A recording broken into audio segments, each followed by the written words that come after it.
Hello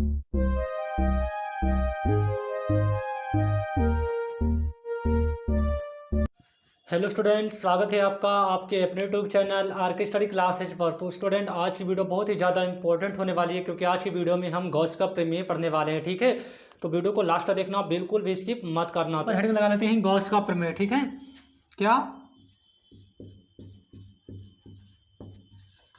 Gauss का प्रमेय, Gauss's theorem.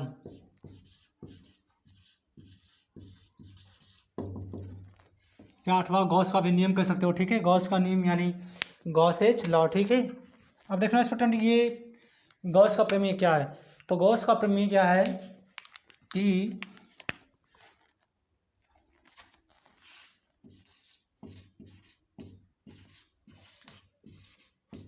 इस प्रमेय के अनुसार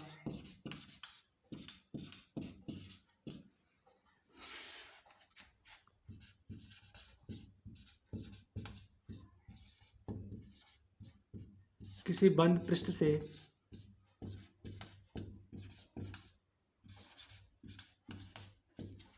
गुजरने वाला वैद्युत फ्लक्स कैपिटल ई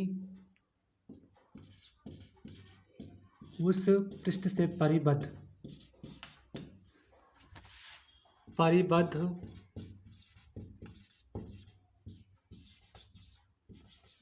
कुल आवेश Q का 1/ε0 गुना होता है। ठीक है स्टूडेंट, यही है हमारा गॉस का प्रमेय।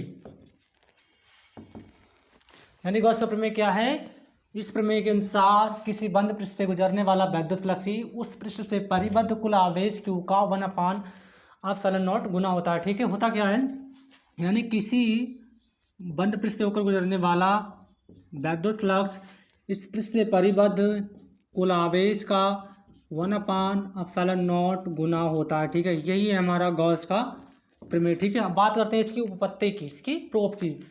तो पहले से मिटा देते हैं, उसके बाद बताते हैं उपपत्ति।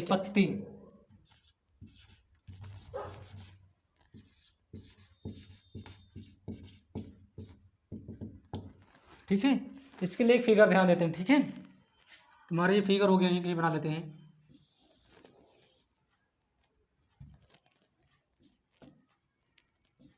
ठीक है, ये जो क्षेत्रफल है इसे ए दे देते हैं। ठीक है, इसका नाम ए देते हैं। ठीक है, इसके अंदर कहीं पर कोई बिंदु मान लेते हैं। यहाँ पे कोई बिंदु है, यहाँ इसे ओ मान लेते हैं, और इस पर प्लस क्यू आवेश रखा है। ठीक है, और यहाँ पे कोई छोटा सा क्या मान लेते हैं, यहाँ से कोई छोटा सा क्या मान लेते हैं, क्षेत्रफल मान लेते हैं।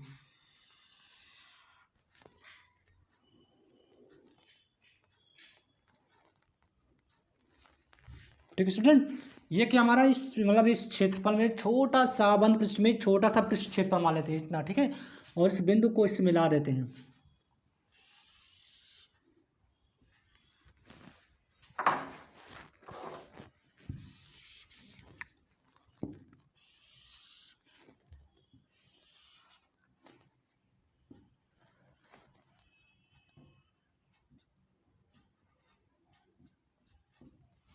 ठीक है स्टूडेंट, इसे मिला दिया। ठीक है, यहाँ पर जो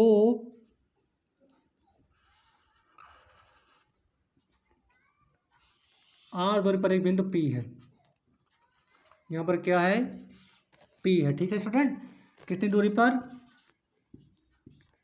आर दूरी पर एक बिंदु पी है, और यहाँ पर बिंदु पी पर विद्युत फ्लक्स ए वेक्टर व डी ए वेक्टर के बीच का जो कोण है वो क्या है स्टूडेंट, थीटा है। ठीक है, और इसका नाम देते हैं, छोटा सा है तो क्षेत्रफल, तो इसे पृष्ठ क्षेत्रफल को लिए डी ए नाम देते हैं। ठीक है,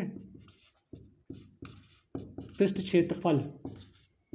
ठीक है स्टूडेंट, आप देखना स्टूडेंट, ये हमारा क्या है, डी ओमेगा है। क्यों, क्योंकि हमारा क्या है, घन कोण है।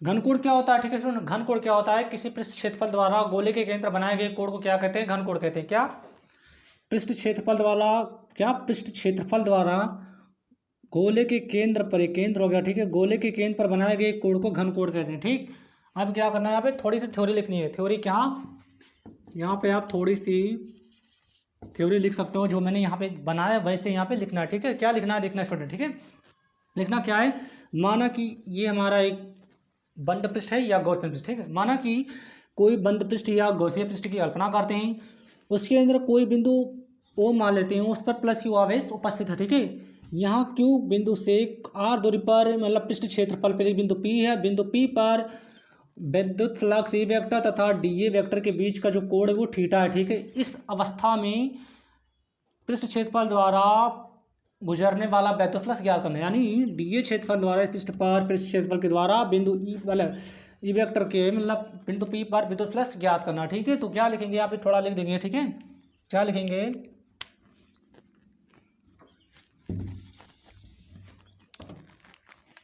देखना स्टूडेंट, डी ए क्षेत्रफल से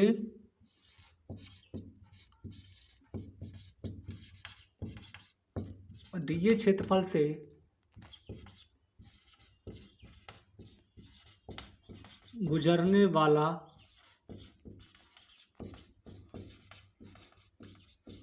वैद्युत फ्लक्स। ठीक है, और डी क्षेत्रफल से गुजरने वाला वैद्युत फ्लक्स क्या होता है, सूत्र होता है डी फाई बराबर, वैद्युत फ्लक्स को फाई से प्रेजेंट करते हैं। ठीक है, तो डी फाई बराबर A vector into d A vector. ठीक है, तो A vector into d A vector, एक सूत्र होता है, क्या होता है कि चूंकि A vector into B A vector बराबर होता है ए बी कॉस थीटा। ठीक है, तो यहाँ पे उठा के रख देते हो, तो डी, इसलिए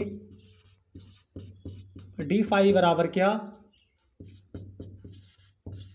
E D A cos theta, किसकी वजह से, इसकी वजह से। ठीक है, क्योंकि यहाँ पे भी वेक्टर है। ठीक है, तो इसके लिए सूत्र होता है ए वेक्टर इंटू बी वेक्टर बराबर ए बी कॉस थीटा। ठीक है, तो यहाँ पे होता है डी फाई बराबर E D A cos theta. ठीक है, अब देखना स्टूडेंट, बट ई बराबर क्या होता है हमारा, जानते हो आप लोग, ई बराबर होता है, हमने पहले भी बता चुका है, सूत्र होता है 1/4 पाई इंटू क्यू पान आर स्क्वायर। ये क्या हमारा, किसी बिंदु आवेश के कारण किसी बिंदु आवेश के कारण विद्युत क्षेत्र की तीव्रता होगी। ठीक है, ये बराबर 1/4 पाई इंटू क्यू पान आर स्क्वायर। तो जहाँ ई है, ई की जगह पे वैल्यू उठा के रख दो। ठीक है, तो डी फाई बराबर, देखना ई की जगह पे हमने ये लिखा थी, ई जगह के ये लिखना आप, तो 1/4 पाई। अब देखना बचा क्या, पहले क्यू अपान आर स्क्वायर, यहाँ क्या बचा, डी ए कॉस्टा। ठीक है, तो डी ए कॉस्टा लिख देते। ठीक है, अब क्यू का गुणा इसमें कर देते हैं, एक का गुणा इसमें कर देते हैं। ठीक है, तो डी फाई बराबर क्या, डी फाई बराबर, अब देखना student, Q upon 4 pi into, अब डी ए कॉस्टा को ऊपर ले आओ। ठीक है, तो d A cos theta upon r square. देखना स्टूडेंट, ये जो मान है हमारा ना, वो क्या है अभी पता चल जाएगा। ठीक है, चूंकि d A cos theta upon r square बराबर होता है डी ओमेगा के, किसके, डी ओमेगा के। क्यों, क्योंकि ये हमारा घनकोण है, पृष्ठ क्षेत्रफल द्वारा, ये पृष्ठ क्षेत्रफल द्वारा गोले के केंद्र पर बनाए गए कोण को घनकोण डी ओमेगा कहते हैं। ठीक है, तो इसकी जगह पे हम ये लिख सकते हैं। ठीक है, तो लिख देने हैं डी फाई बराबर Q upon 4 pi into D omega, इसे डब्लू मत पढ़ना, ठीक है, ओमेगा पढ़ना। ठीक है, अब क्या करना, देखो स्टूडेंट, ये तो हो गया हमारा डी क्षेत्रफल से गुजरने वाला वैद्युत फ्लक्स। अब बात करते हैं संपूर्ण, क्या, संपूर्ण पृष्ठ द्वारा या संपूर्ण पृष्ठ क्षेत्रफल द्वारा गुजरने वाला, जो संपूर्ण पृष्ठ क्षेत्रफल से गुजरने वाला वैद्युत फ्लक्स। ठीक है, तो यहाँ पे हम लिख सकते हैं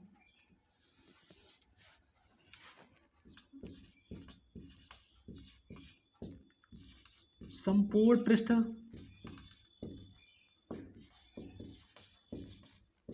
क्षेत्रफल से गुजरने वाला वैद्युत फ्लक्स, ध्यान देना स्टूडेंट, ये तो हमने निकाला किसी कारण डी क्षेत्रफल से गुजरने वाला वैद्युत फ्लक्स, ठीक है, और ये निकला संपूर्ण पृष्ठ क्षेत्रफल से गुजरने वाला वैद्युत फ्लक्स। अब देखना स्टूडेंट, डी फाई बराबर क्या होता है, अब जब संपूर्ण पृष्ठ के लिए बात करते हैं तो इंटीग्रेशन लग जाएगा, तो फाई यानी इंटीग्रेशन डी फाई बराबर क्या होता है, integration Q upon 4 pi epsilon not into D omega, ठीक है। अब देखना स्टूडेंट, एक सूत्र होता है, क्या होता है मैथमेटिक्स में, इंटीग्रेशन डी एक्स बराबर यक्स, ये सूत्र होता है, ठीक है। अब क्या करना है, देखो इंटीग्रेशन डी फाई बराबर है तो ये सब सूत्र होगा तो एक्स हो जाएगा, तो यहाँ हो जाएगा क्या, फाई बराबर, ठीक है। अब देखना स्टूडेंट, इसे बाहर कर देते हैं, इसे अंदर रख देते, ठीक है, तो Q upon 4 pi epsilon not into, देखो अब इसे बाहर कर दिया तो यहाँ बता इंटीग्रेशन डी ओमेगा। अब ये संपूर्ण पृष्ठ क्षेत्रफल के कारण घन कोण ये दिखाई दे रहा है, ठीक है, तो संपूर्ण पृष्ठ क्षेत्रफल से गुजरने वाला वैद्युत फ्लक्स याद करेंगे। अब पूरे के कारण, इसके कारण तो निकाला तो डी ओमेगा इसके बराबर हुआ, लेकिन अब पूरे की बात कर रहा है, ठीक है, तो पूरे की बात कर रहा है तो यहाँ पे डी ओमेगा की जगह पे 4 पाई आ जाती है, क्योंकि इसका मान 4 पाई होता है, ठीक है। तो देखना but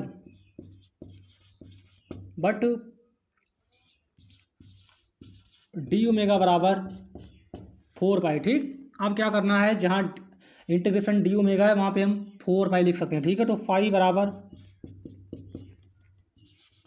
Q upon 4 pi epsilon not into गुणे, अब इसके जगह पे 4 पाई लिख सकते हो, ठीक है, तो लिख दो। अब देखना स्टूडेंट, 4 पाई यहाँ है, 4 पाई यहाँ है, कैंसिल कर दो, बचा क्या, फाई बराबर यहाँ क्या बचा ऊपर क्यू, ठीक है, और यहाँ बचा एप्सिलॉन नॉट, ये याद करना था।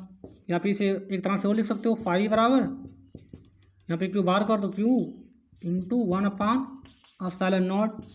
यही तो हमारा गॉस का प्रमेय है, किसी बंद पृष्ठ से क्या, किसी बंद पृष्ठ से होकर गुजरने वाला वैद्युत फ्लक्स, क्या किसी बंद पृष्ठ से या किसी बंद पृष्ठ से होकर गुजरने वाला वैद्युत फ्लक्स उस पृष्ठ से परिबद्ध कुल आवेश का 1 अपान एप्सिलॉन नॉट गुना होता है, ठीक है। ये हमारा क्या हो गया, गॉस का प्रमेय, गॉस का नियम, गॉसेस थ्योरम, गॉसेस लॉ, ठीक है। तो स्क्रीनशॉट लेना चाहो तो ले सकते हो, बहुत ही ये बोर्ड एग्जाम 2021 के लिए इंपॉर्टेंट भी है, ठीक है स्टूडेंट, स्क्रीनशॉट लेना चाहो तो ले सकते हो, ठीक है। तो स्टूडेंट आज की वीडियो हम यहीं पे समाप्त करते हैं। अगर स्टूडेंट आप इस चैनल पे नए हो तो आज ही हमारे चैनल को सब्सक्राइब कर लो, ठीक हो, और इसके बगल जो बेल आइकन है उसे पे ऑल कर देना, ठीक है। और इस वीडियो को अच्छी लगी हो ना तो वीडियो को ज़्यादा से ज़्यादा शेयर करना, ठीक है। तो ओके स्टूडेंट, जय हिंद, जय भारत।